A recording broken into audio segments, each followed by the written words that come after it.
What we had here was a customer's buggy that they had a little bit of an incident. Look at that fiberglass right there. They had a fire, which it burned up the whole inside of here. Thankfully they were able to get it out.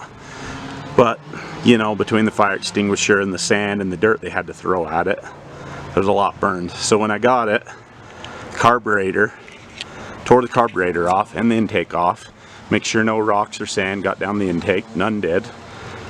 And then all the plug wires, all the fuel lines, all the wires up on this side were burned. So I had to rerun wires all the way back to the other side.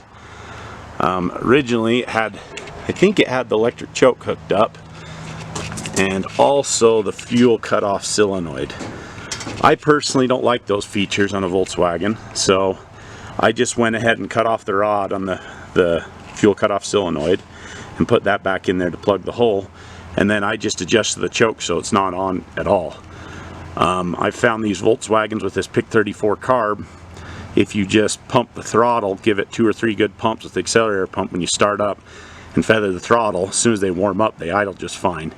Chokes just cause them to run pig rich until they warm up. It's just my dumb opinion. So I had to replace the fuel pump. The regulator was still good. The coil still works.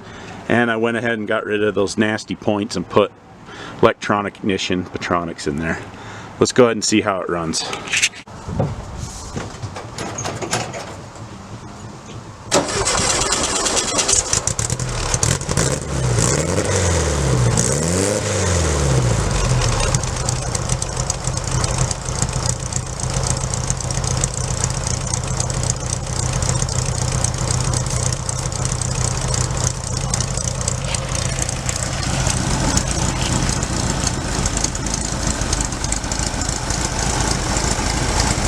No choke necessary.